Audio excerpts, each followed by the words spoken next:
ఈ రోజు కంట్రీ రుచుల్లో దుర్గమ్మ అమ్మ చేపల పులుసు చేస్తుంది. చేపల పులుసులో మాగాయ పచ్చడి వేసి చేస్తుందంట. మాగాయ పచ్చడి కొంచెం చింతపండు పులుసు కూడా వేస్తే టేస్ట్ బాగుంటుందని కొంచెం చింతపండు పులుసు. సబ్స్క్రైబ్ చేయడంతో పాటు బెల్ ఐకాన్ కూడా ప్రెస్ చేస్తే మా వీడియోలు ఫస్ట్ మీరే చూడొచ్చు. మాగాయ పచ్చడి వేసి చేపల పులుసు చేస్తుంది. ఇది ఎలా చేయాలో ఎక్స్ప్లెయిన్ చేస్తానంది. ఈ ప్రొసీజర్ కూడా మనకి చూపిస్తానంటే నేను వీడియో క్యాప్చర్ చేస్తున్నాను మన అందరి కోసం. చేపల కూరలో మాగాయ పచ్చడి వేసి వండుకుంటే చాలా రుచిగా ఉంటది. అది ఎలా చేయాలో ఇప్పుడు దుర్గమ్మ మనకు చూపిస్తుంది. మనం కూడా ఒకసారి ట్రై చేసి చూద్దాము. అది చూడండి, ఇక అది మీరు చూసుకుని చెప్పు చేపల కూర ఎట్లా ఉంటావు. ఇదిగో చెప్తాగండి.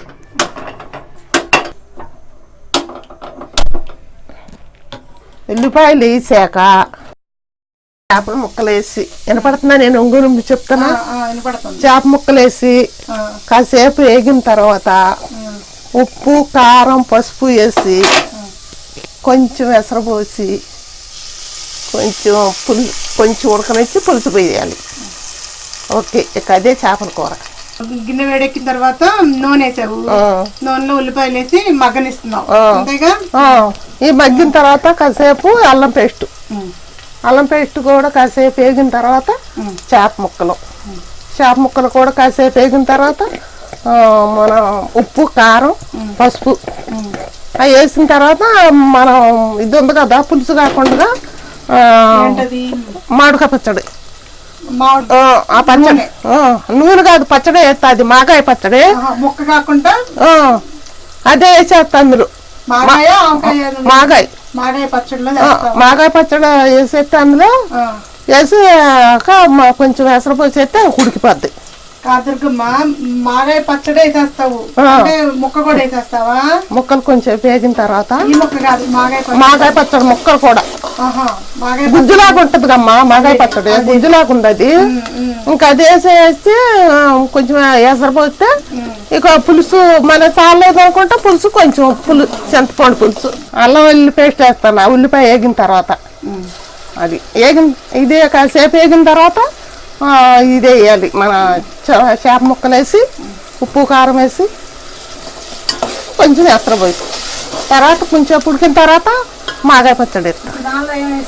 దీంట్లో అల్లం పేస్ట్ నూనె ఫస్ట్ ఉల్లిపాయ ముక్కలు వేసి వేయించింది. అవి కొంచెం వేగిన తర్వాత అల్లం వెల్లుల్లి అవి కొంచెం వేగిన తర్వాత మన మసాలా తర్వాత ముక్కలు క్లీన్ చేసి పెట్టుకున్నాం కదా శుభ్రం చేసి దాంట్లో వేస్తాను. వేసి ఆ మాగాయ పచ్చడిలో కారం తక్కువగా ఉంటుంది కదా కొంచెం కారం వేస్తా. ఇంకొంచెం సరిపోతే కొంచెం అదిగో చింతపండు కొంచెం నానబెట్టి పెట్టుకున్నాను. సరిపోతే కదే సరిపోతుంది. ఇంకా అది రండి. పులుసు ఉండకూడదమ్మా చేపల కూరలో.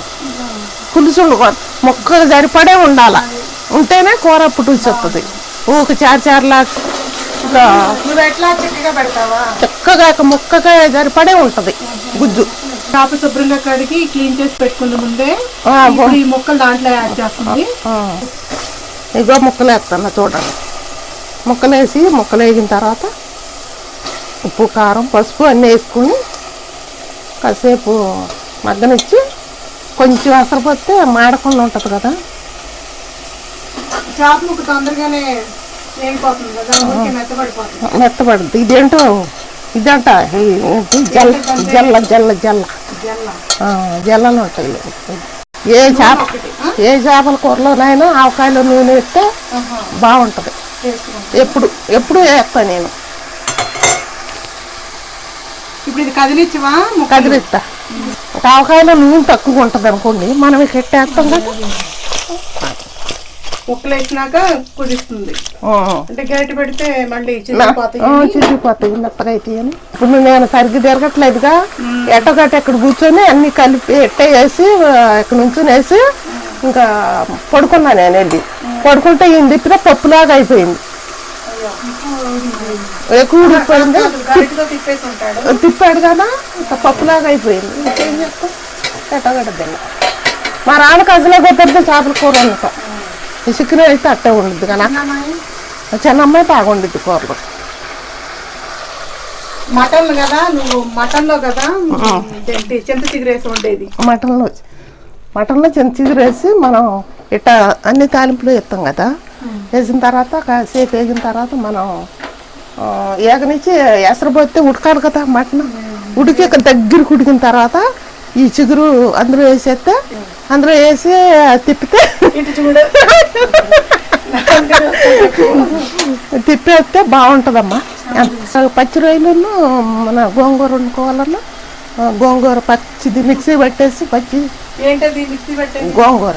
గోంగూర ఒక్కటే అంటే పచ్చిదా లేకపోతే పచ్చిదే, పచ్చిదే పచ్చి పట్టేసి మన రొయ్యలు వేగుతాయి కదా, రొయ్యలు వేగిన తర్వాత ఉప్పు కారం అన్నీ వేస్తాంగా, వేసిన తర్వాత ఈ గోంగూర కూడా అందులో వేసి తిప్పాలి. తిప్పితే కొంచెం అసలు పోసేస్తే ఉడికితే బాగుంటుంది. అట్ట చేసి చూడండి ఈసారి. అల్లం పేస్ట్ అయ్యేసి అమ్మ మామూలుగా పచ్చిరొయ్యలు ఫ్రై అನ್ನು టమాటా వేసి కొంచెం మసాలా వేసి కూర ఉంటుంది, కానీ గోంగూర వేసి ఉండదు ఎప్పుడు. గోంగూర పేస్ట్ బట్టి వేయాలి, ఎట్ట వేయాలి. అల్లం పేస్ట్ అయ్యి ఏకనిచ్చి మన మామూలుగానే కూరలాగా వండుకొని తర్వాత అల్లం పేస్ట్ వేసి బాగుంటుంది కూర. పసుపు దుర్గమ్మ దీంట్లో తర్వాత మసాలా ఉల్లిపాయ నూరు వేస్తా, వేసి మసాలా ఉప్పు వేస్తాను చూడండి. సరే ఉప్పు అంటే తర్వాత అయినా చూసి వేసుకోవచ్చు, కానీ పసుపు ఉప్పు కారం వేస్తారు. కారం వేసిన తర్వాత కాసేపు వేగిన తర్వాత కొంచెం ఎసరు పోయినా కాయ సరిపోతుంది. వేసిన తర్వాత మనం కొంచెం మాకాయ పచ్చడి వేసేసి ఇందులో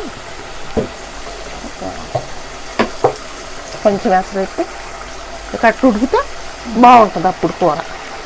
ఇంకా తర్వాత మనం మసాలా వేసుకొని గిన్నె అంటుకుంటాం. తెగ తగ్గించు కొంచెం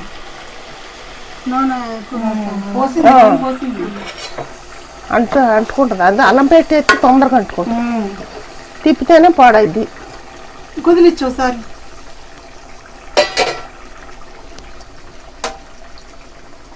నూనెతో కాసేపు ఉడుకుద్ది కదమ్మా. ఉడికిన తర్వాత అది వేసేస్తే ఉడకతేమని చేస్తా. అది కూడా మా ధనియాలు అన్నీ వేయించి మసాలా పట్టే. మన ఇప్పుడు మసాలాకి చెక్క, ధనియాలు, లవంగాలు, యాలకులు, గసాలు ఇవన్నీ వేయించావా? వేయించి మొత్తం వేయించి నూనె లేకుండా వేయించి మిక్సీలో పెట్టి డబ్బాలో పోసా వేసుకోవచ్చులే. నాకు అప్పుడు పట్టలేక ఇది మాగాయ పచ్చడి ఇది వేస్తా. ఉడికిన తర్వాత పులుపు తక్కువ ఉంటే అప్పుడు కొంచెం ఉడకబెట్టిన తర్వాత చూస్తాం కదా ఉప్పు కారం, అది అప్పుడు కొంచెం వేయొచ్చని దాన్ని అక్కడ పెట్టచ్చు. ఇంకా చాలు. ఇంకా చేపలు ఎంతసేపు నూటనే మగ్గుతీగా. ఇప్పుడు మాగాయ పచ్చడి వేసేస్తున్నావు. నాకంటే పెద్ద స్పూన్ వేసుకుంటున్నాం డైలీ. ఎంత వేస్తున్నావు దుర్గమ్మ? ఒక స్పూన్ వేస్తున్నావు పచ్చడి. ఒక స్పూన్ సరిపోదు పులుపు మాగాయ పచ్చడి, అందుకే కారం తక్కువ వేసింది. పులుసు కూడా అవసరం ఉండదు, ఇంకా బాగా పుల్లగా ఉంది పచ్చడి. ఇది మాగాయ పచ్చడి వేసిన తర్వాత కొంచెం ఎసరు అయితే నీళ్ళు పోసేస్తే అది ఇది కలిసి ఉడుకుద్ది. అవి కాసేపు ఉడికిన తర్వాత అప్పుడు మనం ఈ పులుసు ఉప్పు కారం సరిపోలేదు అనుకుంటే అప్పుడు కొంచెం అది కొంచెం చింతపండు పులుసు వేయటానికని అక్కడ పెట్టా.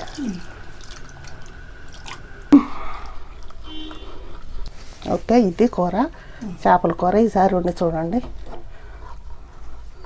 ఉట్టి నూనె కాదు, పచ్చడి కూడా కొంచెం ఉండాలి. కొంచెం పచ్చడి కూడా వేయాలి.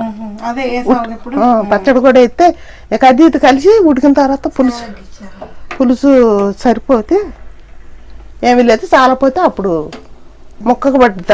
అప్పుడు వేస్తే అది ఇంకా అప్పుడు చూసుకొని. మొన్న ఇది ఘాట్లేదమ్మ ఉప్పు. మజ్జిగ అన్నాను కూడా ఎంత వేసుకున్నా సరిపోట్లా. పులుసు లేకుండా ఉంటేనే చేపల కూర బాగుంటుంది. 5 నిమిషాలు పడుతుంది ఉడకటానికి. ఒక 5 నిమిషాలు పడుతుంది. మూత పెట్టేసి 5 నిమిషాలు ఉడకనిద్దాం. నూనె సరిపోయినట్టే లేదు. ఎక్కువ పడుతుంది కదా చేపల కూరలో. ఎంత నూనె చూసారుగా అంతేసా. ఇందులో పచ్చట్లో ఇందులో కొంచెం అది వేస్తా. ఎక్కువ ఆ నూనె కంటే ఇది ఎత్తేనే బాగుంటుంది. దాంట్లో అంటే ఆవు పిండి అవన్నీ మసాలా పడుతుంది కదా, బాగుంటుంది, మంచి రుచిగా ఉంటుంది. అందుకే ఫస్ట్ వచ్చినాడు అచ్చంగా ఆ నూనెతోటే ఉండే ఫస్ట్ నేను రోజు. మా అల్లుడికి కూడా బాగుందంట. అసలు మా అల్లుడి చేపల కూర అంటే చచ్చేంత భయం. తినడు, ముళ్ళు తినబడిందట ఎప్పుడు చిన్నప్పుడు. అందుకే తినడు. ఉప్పు కారం చూస్తే ఇప్పుడు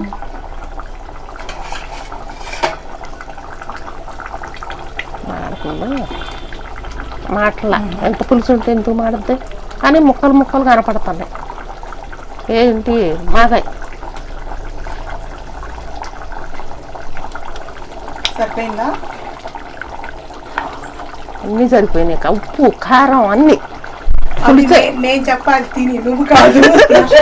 మసాలా వేసి తాతకు అన్నం పెడతాము. అన్ని సరిపోయినాయి, బాగుంది అన్నప్పుడు బాగుంది. మీరు కూడా తినండి, నాన్న ఉడికింది. ఏమ్మా నేనే శుభ్రంగా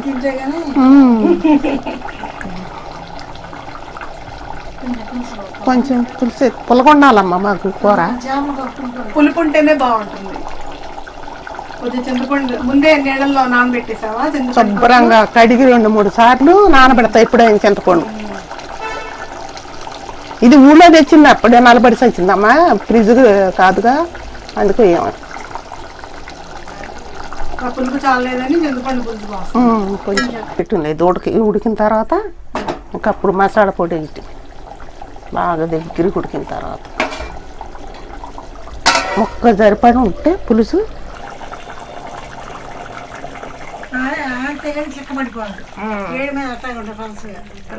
మసాలా పొడి వేస్తున్నా. మసాలా గరం మసాలా పొడి ఆగండి చెప్తా. ఎందుకంటే యాలకులు, లవంగాలు, చెక్క, గసాలు, ధనియాలు అంతే అవన్నీ వేయించేసి గసాలు కొంచెం నల్లగా ఉన్నట్టుంటే కడిగి 2 రోజులు ఎండబెట్టా. ఎండబెట్టి ఇక ఏం చేసి మీరే పచ్చిది పడతారేమో. మీరు గసాలు కూడా అందరూ నేను పచ్చిది పట్టలేక ఇక అల్లం ఇడిగా ఉంటే పేస్ట్ వేస్తా, గట్టేస్తామ్మా. ఆరిపోయేసరికి కట్టేది. కూర రెడీ అయిపోయింది.